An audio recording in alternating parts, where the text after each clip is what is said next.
darei subito inizio, anche per recuperare i 3 minuti di ritardo, alla lettura del bollettino. Sono 707.434 tamponi, che sono esattamente 12.381 più di ieri. Il numero dei positivi è 19.168, più 4. Le persone in isolamento 1.225. Abbiamo avuto una riduzione di 42 rispetto a ieri.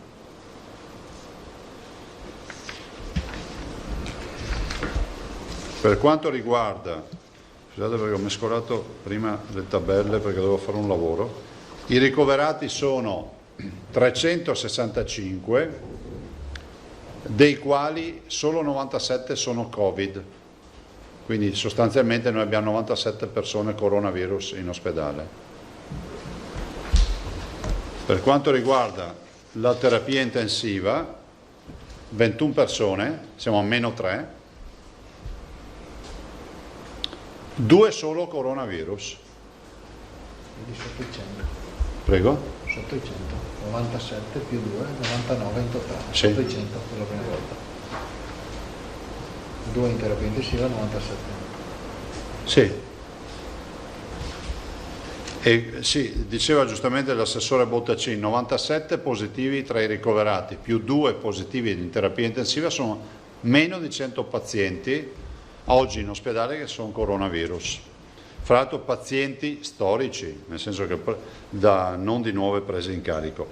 Morti, scusate, i dimessi sono 3.403 più 16. Totale morti 1.934 più 13.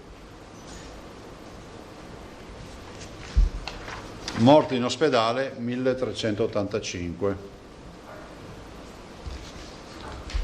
I nati sono 97. Allora, detto questo rispetto al bollettino, vi vorrei dire un paio di cose, nel senso che stiamo seguendo con attenzione ovviamente l'evolversi della partita. Vedete che è oggetto anche di discussione nazionale e di dibattito anche tra gli uomini di scienza, nel senso che oggi oggettivamente la potenza del contagio non è più quella di qualche settimana fa, o meglio di un mese fa, un mese e mezzo fa, 2 mesi fa. Vedete che se voi fate il raffronto anche oggi, 4 contagiati in più, lo rapportate semplicemente a 12.000 tamponi, ne viene fuori che siamo sotto lo 0,3 per 1000, quanto sarà? 0,2, quasi 0,2 per 1000, 0,3 per 1000, cioè siamo a valori infinitesimali. Vuol dire che se avessimo idealmente una piazza di 3.000 persone, la statistica ci dice che potremmo avere un contagiato in mezzo a 3.000 persone. Questo dice cosa? Che bisogna portare la mascherina quando ci sono gli assembramenti, perché se tu ti ritrovi a fianco a quel contagiato rischia di contagiarti e rischi di far partire questo nuovo domino che si chiama focolaio.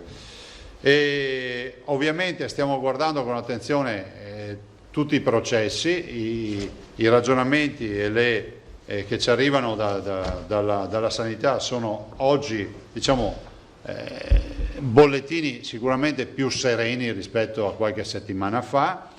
Siamo tornati a regime praticamente con quasi tutti gli ospedali, insomma abbiamo riaperto. Oggi, anche nella videoconferenza di oggi con i direttori generali, abbiamo parlato di quante prestazioni che se erano state bloccate abbiamo recuperato, quindi stiamo facendo il piano di recupero di tutto quello che non è stato fatto nei mesi di blocco delle attività. E abbiamo i pronto soccorso che sono tornati a regime e lavorano. Ricordo che gli ospedali sono sempre comunque dei luoghi delicatissimi e sensibilissimi al tema coronavirus, al tema contagio, per cui si raccomanda ancora di rispettare le regole per l'accesso. Vi ricordo che ci sono sempre i varchi d'accesso. E prova ne sia per tutto questo, vengo subito, prima di passare la parola alle domande, a annunciarvi l'ordinanza che vi daremo nel giro di un paio d'ore, ma è già scritta, che ho firmato stamattina. Vi evito tutte le premesse che poi ve le leggete quando avrete il testo. Allora, l'ordinanza prevede questo. Voi sapete della partita, anzi vi leggo il dispositivo e poi vi dico. Servizi per l'infanzia 0-3 anni. dall'8 giugno 2020 è consentito lo svolgimento di servizi, Siri che mi ha sentito, dall'8 giugno 2020 è consentito lo svolgimento dei servizi per l'infanzia per bambini di età compresa tra gli 0 anni e i 3 anni, nel rispetto delle corrispondenti disposizioni di cui alle linee di indirizzo contenute nell'allegato 2 dell'ordinanza 55 del 29 maggio 2020, cioè dell'ordinanza che abbiamo fatto il 29 maggio. Perché vi dico questo? Perché voi sapete che noi abbiamo approvato le linee guida, sapete che su volontà e su richiesta nostra la conferenza dei presidenti di regione le ha adottate per tutte le regioni, e sapete anche che la conferenza ha scritto al governo dicendo cercate di validare queste linee guida. Però a tutt'oggi non abbiamo notizie, magari fra un minuto, un istante, un'ora, un giorno, una settimana qualcuno ci chiamerà da Roma e dirà anche noi vi abbiamo validato le linee guida, ma noi non possiamo attendere oltre, sono ormai 10 giorni da quell'invio delle linee guida. Chiedevamo da un lato il recepimento in un DPCM, dall'altro quantomeno che ci fosse un passaggio da parte del Comitato Tecnico Scientifico. Le linee guida sono state viste, validate e scritte dai servizi di Dipartimento di Prevenzione delle regioni, per cui abbiamo ragionevoli rassicurazioni e tranquillità di applicare le linee guida e quindi di dire che il servizio 03, che è un servizio che le famiglie stanno attendendo con ansia, possa iniziare direttamente da lunedì. Poi abbiamo altri punti. Informatori scientifici sono coloro che vanno a portare le ultime novità rispetto a farmaci innovativi, a esiti di ricerche scientifiche agli ospedalieri, quindi ai nostri primari, ai nostri medici ospedalieri. Voi sapete che fino ad oggi, a questo momento, alla firma dell'ordinanza, non possono entrare negli ospedali. Allora, agli informatori scientifici è consentito, ai fini dello svolgimento dell'attività professionale e negli orari d'ufficio, l'accesso alle strutture sanitarie del Servizio Sanitario Regionale anche in deroga alle disposizioni limitative degli accessi adottate dalle singole strutture e nel rispetto delle prescrizioni relative all'uso di dispositivi personali e al distanziamento. Sostanzialmente consideriamo che questa attività sia un'attività sicuramente di natura promozionale, no? Uno va a promuovere nuove produzioni, però è pur vero che ha anche un valore altamente informativo ed è giusto che i nostri medici possano continuare ad avere relazioni con coloro che portano appunto queste notizie. Sale giochi per bambini e adolescenti, punto 3. È consentita l'attività delle sale gioco per bambini e adolescenti nel rispetto della scheda riguardante le aree giochi per bambini contenute. Anche qui abbiamo rilegittimato l'apertura delle sale di gioco per i bambini. Piscine condominiali, altro tema che ci è stato posto. L'utilizzo delle piscine condominiali di edifici con almeno 9 unità abitative, ed era questo il grosso problema, anche non interessate da locazioni turistiche di breve private o altre strutture turistiche o alberghiere o extraalberghiere, è subordinato al rispetto delle disposizioni stabilite per le piscine contenute nell'apposita scheda dell'allegato 1, ordinanza sempre del 29 maggio. Sostanzialmente c'è stato un problema che abbiamo di natura privata ma anche turistica in generale, ovvero molte realtà di residence, condomini, che magari hanno anche locatari che sono turisti, pensate all'alloggio turistico affittato a turisti, che non hanno ancora le piscine aperte, semplicemente per un motivo, perché l'amministratore di condominio non trovava i presupposti dalle ordinanze per affrontare l'apertura. Quindi questo dà lo sblocco anche alle tante piscine condominiali ancora chiuse. L'efficacia temporale, poi evito di leggervi tutta la serie di riferimenti, l'efficacia temporale è fino al 27 di giugno. 27 giugno che sarebbe domenica 27 giugno. Domande? Allora, facciamo il giro. Allora, lui, Agi. Bastianello, perdona. Niente, figurati. Buongiorno Ciao. Presidente. Due cose. Poco fa c'è stato a Palazzo di Giustizia Venezia una conferenza stampa su 26 arresti di 'ndranghettisti a Verona, quindi insomma era riprova che questo fenomeno esiste anche in Veneto, dove per molti anni si è pensato non esistesse. Quindi volevo chiederle un commento su questo e se anche lei ritiene che la recessione che molto probabilmente ci colpirà post-Covid rischi di aprire le porte a nuove infiltrazioni di questo tipo. E poi un'altra cosa, la partita coronavirus ha dimostrato a livello nazionale l'importanza delle regioni dal punto di vista normativo, organizzativo, sanitario.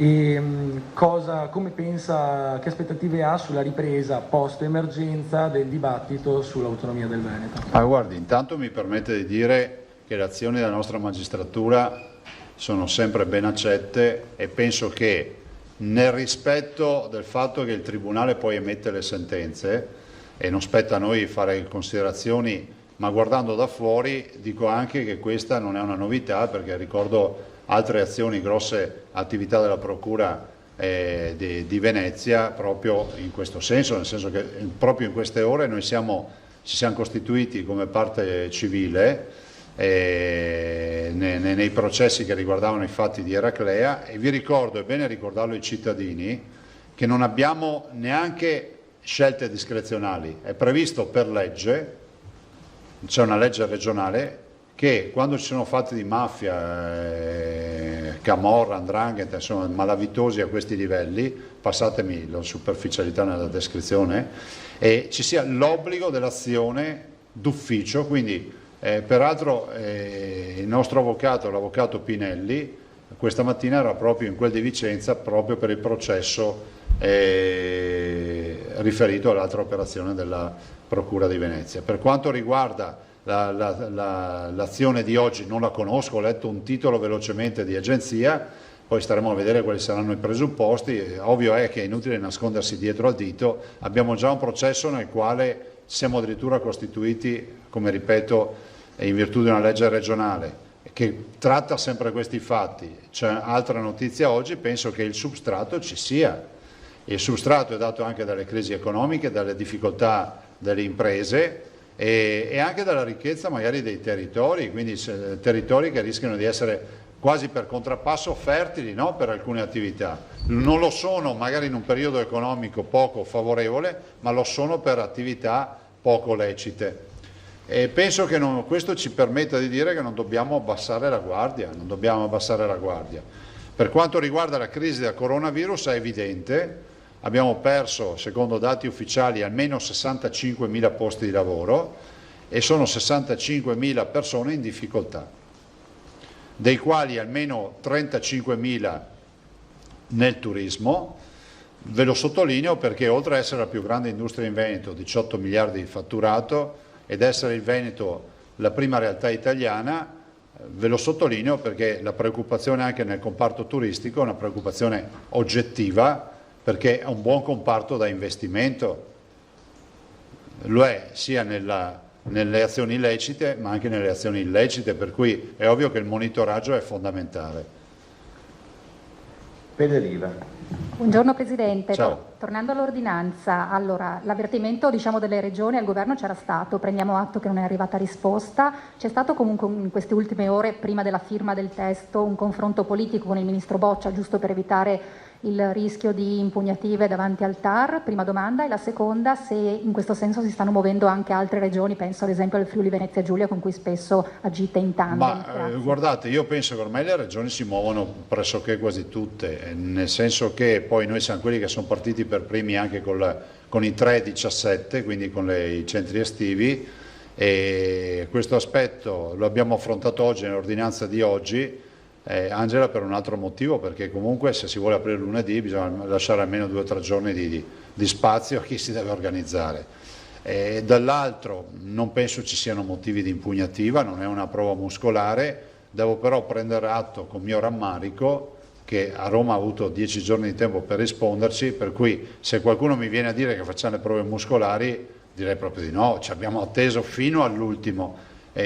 io l'ho sempre detto in questi giorni anche ai tuoi colleghi qui in conferenza stampa, guardate, noi attendiamo quante volte l'ho detto, però adesso dobbiamo aprire, cioè non ha più senso aprire fra una settimana, fra 10 giorni o quello che sarà. Spero però che da Roma arrivi quantomeno una validazione da parte del Comitato Tecnico Scientifico. Questo aiuterebbe anche a tranquillizzare di più il sottoscritto e i colleghi che stanno affrontando questo tipo di ordinanze. Per quanto riguarda il Friuli Venezia Giulia, immagino la farà, adesso ci siamo confrontati, ci sentiamo, l'ho sentito anche ieri, insomma penso che sia questione di ore anche per loro. Zambo? Sì, sempre Ciao. a proposito, buongiorno, di fronte comune delle regioni, questo è l'ennesimo, avete convocato la conferenza delle regioni per il tema del trasporto pubblico locale che pare essere Ancora no. sempre più... Ancora no, però la Commissione ha già la mia richiesta, perché le regioni hanno delle commissioni tematiche e il Presidente Bonaccini ha già trasferito la mia richiesta, penso che sia questione insomma, di qualche giornata per cominciare a presentare anche un'istanza comune, anzi per presentare l'istanza comune al Governo. Guardate, se non si risolve il problema del trasporto pubblico locale, tornando alla capienza da omologazione e all'obbligo, giustamente come accade, dell'uso della mascherina e dell'igienizzazione, noi il problema del trasporto pubblico ce l'avremo che lieviterà giorno dopo giorno e sarà un problema che diventerà insormontabile. Volevo chiedere, dal punto di vista generale, c'è stato l'intervento di D'Incà a proposito di un altro fronte comune trasversale che era quello della promozione turistica sulle coste dell'Alto Adriatico. L'appello del Ministro era nessun individualismo, dobbiamo lavorare tutti insieme, però di una campagna di rilancio sul turismo nazionale ancora non si sente parlare. Non ho visto le dichiarazioni del Ministro. Ha detto nessun individualismo, come a bacchettare le regioni che tentano di sfondare. Allora, non ricevete risposta sulle linee guida 03, il turismo bisognerebbe farlo tutti insieme per cui non vanno bene le iniziative private. C'è un momento di stanca nel dialogo fra regioni e governo? Il Ministro può andare a Jesolo, a Bibione, incontra gli operatori e dice state fermi, aspettiamo che arrivino quelle di Roma. Ivana Goni, poi Emiliano. Oggi è ritornato sul tema dell'autonomia, proprio in merito al Covid, pre-Covid, post-Covid. Ci dice qualcosa? Guardate, l'autonomia non è andata nel dimenticatoio. Io ho sempre detto che la partita del Covid e cioè dell'emergenza coronavirus imponeva a tutti noi l'obbligo della leale collaborazione tra le istituzioni e penso che l'abbiamo dimostrata fino in fondo. Abbiamo votato tutti i provvedimenti del governo. Questo sia chiaro. Vedo esponenti del governo che fanno polemiche contro di noi che abbiamo votato tutto. Di solito accadeva il contrario. Dall'altro però voglio dire che l'autonomia è la madre di tutte le battaglie per noi. Pacifica, gandhiana, rispettosa della legge, non esiste che qualcuno la interpreta in altre maniere, però l'autonomia, anche e soprattutto dopo quello che è accaduto con il coronavirus, ce la meritiamo ancora di più. È una squadra veneta che dimostra che davanti il problema lo affronta. Sapete qual è il problema? Che a Roma la parola autonomia la percepiscono come una sottrazione di potere. In Veneto invece la percepiamo come un'assunzione di responsabilità. Dovremmo trovare un punto di incontro tra chi pensa di perdere potere e tra chi pensa di volere più responsabilità. Penso che sia fondamentale. Questo Paese esce dal Medioevo solo se sceglie una nuova logistica istituzionale, ossatura istituzionale, e quindi inizia un nuovo rinascimento, se no siamo finiti. Emiliano, poi mi pare a Scialnaso poi avevamo dimenticato una seconda risposta, l'ha fatta lei, a posto, allora Emiliano e Emilino, grazie. No, va bene, ma noi andiamo avanti con l'autonomia. Guardate, intanto ecco, vi do un aggiornamento, il comitato tecnico, anzi il comitato scientifico e la commissione, diciamo, la delegazione trattante come l'ho chiamata io, ha sempre lavorato. Quindi ringrazio il capo delegazione, professor Bertolissi, e tutti i prof che ci hanno lavorato, Mazzarolli, Giovannardi, Stevanato, insomma adesso ne dimentico sempre qualcuno, poi si incavolano. Insomma, tutti quelli che hanno lavorato, l'avvocato Caramel, il coordinatore nostro, il dottor Gasparini, tutti. Per cui noi abbiamo approfittato di questi mesi per elaborare ancora materiale, per portare avanti questa partita. Adesso è inevitabile che il governo, chiusa la partita dell'emergenza coronavirus, si ritroverà il dossier che è lì bello caldo, pronto per essere affrontato. Cioè, è fondamentale che si dia risposta agli oltre 2 milioni di veneti che sono andati a votare per il sì, e soprattutto ad un paese che fondamentalmente ormai, soprattutto dopo queste partite, si merita l'autonomia da nord a sud. Presidente, buongiorno. Due Buongiorno. domande.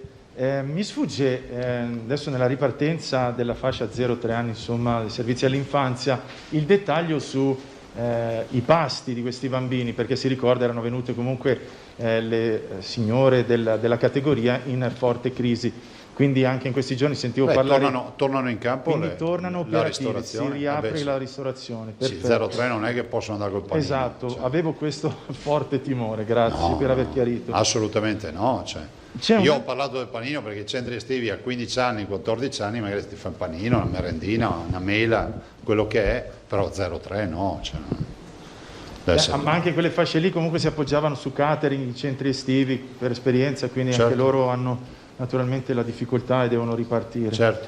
Senta, io adesso tocco un tema delicato. Sembra che ci sia un problema di ripartenza in ambito incontri protetti tra insomma, minori nelle case famiglia o nelle famiglie insomma, affidatarie.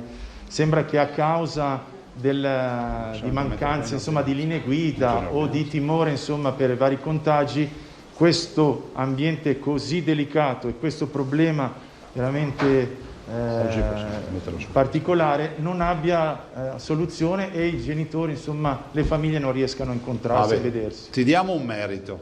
Dopo 104 giorni, insomma, hai fatto domande, un po' di tutto. È una settimana, non mi chiedi più della danza classica. E sono sempre in crisi comunque. Non che avevo dubbi. Non è che sia cambiato nulla. Però facciamo così, siccome l'assessore stamattina li ha incontrati e diamo un merito, come si può dire, all'informazione, cioè al mondo della comunicazione che è anche servizio, la inseriscono nell'ordinanza di oggi. Grazie, così l'abbiamo Presidente. risolta subito. Grazie. E spero di non essere ricordato solo per la danza. Cioè, la domanda 10 volte della danza. Ma sempre rimasta lì. Ma sì, ma perché comunque è un'attività sportiva che prevede il contatto, no? Certo. E questo è il problema. L'altro giorno parlavo con un rugbista e mi ha detto ci hanno proposto di fare rugby senza la mischia. E ha detto che rugby è? Cioè è impossibile. E la danza prevede giustamente il contatto fisico, no? Grazie. Però la inseriamo in ordinanza, quindi io non ve l'ho letta, ma la troverete in ordinanza. Salmaso Prego. e Ilaria. Presidente, un passo indietro all'inchiesta sull''ndrangheta. C'è un nome eccellente che... Non so niente. No, appunto, io mi permetto di informarlo. Prego. Che, stando alle notizie del GR Veneto, io non ho letto gli atti, c'è anche l'ex sindaco di Verona, Flavio Tosi, che risulta tra gli indagati. È un indagato, quindi la presunzione di innocenza per lui vale fino a sentenza definitiva in Cassazione, può essere che venga prosciolto nella fase istruttoria iniziale. Ecco, però Verona era già stata al centro di un'inchiesta molto importante con l'assessore all'urbanistica, e qui il tema è appunto quello dei legami tra la criminalità organizzata e la politica. Poi le faccio delle domande legate ai temi del Guarda Albino, tu sai che io dico sempre quello che penso e non mi sottraggo, però non avendo letto nulla evito, anche perché oggettivamente, cioè fare dei commenti su nomi o quant'altro, cioè decisamente no.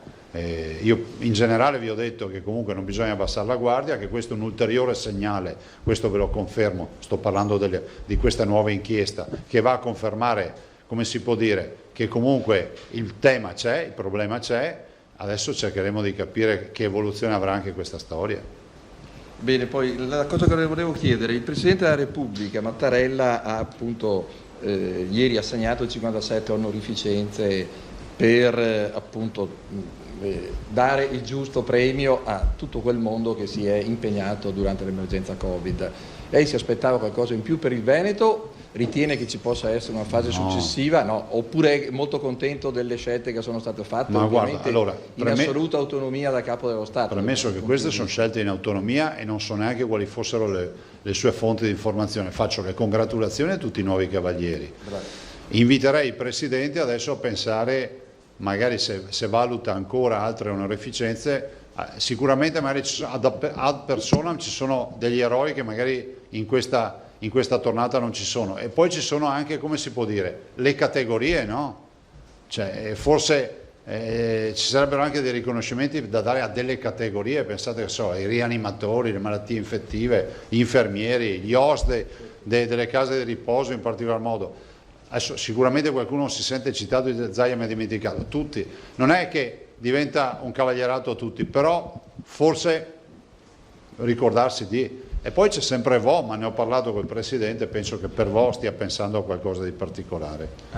Quindi lei è convinto che poi Vo possa essere recuperato come... Ma Vo, per il sacrificio che hanno fatto questi cittadini e per quello che è accaduto, non so se è già imminente qualcosa, però so che il Presidente, io ne ho parlato assieme e sono sicuro che qualche considerazione la farà. Bene, da voi io mi sposterei a Padova, perché oggi lei appunto in un'intervista già ricordata dai colleghi dice che in Veneto c'è l'abitudine di cagliare dopo, in tempi molto rapidi, dal latte, ecco. Non so se si possa cagliare all'ospedale di Padova con la stessa velocità con cui si passa insomma alla produzione casearia, però ci faccia capire bene che idea lei ha in proposito, perché qui il rapporto tra governo e regioni è estremamente importante in questa fase. Ma te lo dico subito, Albino, approfitto di questa domanda per dire anche un pensiero un po' più compiuto, no? Noi adesso abbiamo un intervento per circa 100 milioni di euro di edilizia ospedaliera e adeguamenti, diciamo, da fare per il Covid, pronto soccorso, reparti, eccetera. E questo lo mettiamo in piedi.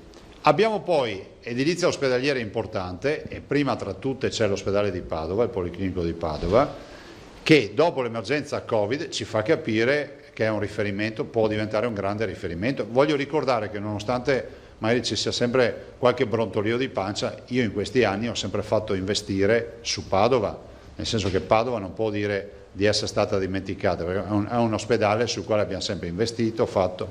Vorrei anche ricordare che se oggi esiste un progetto di edilizia del nuovo Policlinico, perché lo abbiamo letteralmente resuscitato, perché quando sono arrivato c'era uno scatolone di rassegna stampa e niente di più, cioè, questo è bene ricordarlo. Nel 2010 cosa ho trovato, poi c'è stato il valzer delle aree, tutte le storie che sapete, ma alla fine insomma ne siamo venuti fuori. Vorrei approfittare anche di ringraziare una figura della quale non si parla mai, perché io rappresento sempre quelli dei quali si parla mai, l'avvocato Caramel.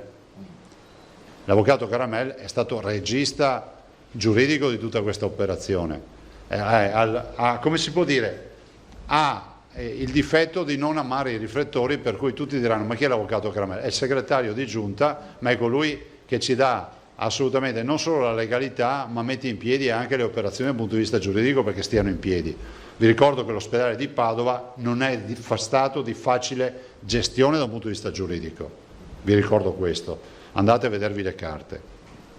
Detto questo, l'appello che faccio io al governo, e vengo al mio pensiero: il modello Morandi ha funzionato ed è la certificazione che l'ufficio complicazioni e affari semplici si può eliminare.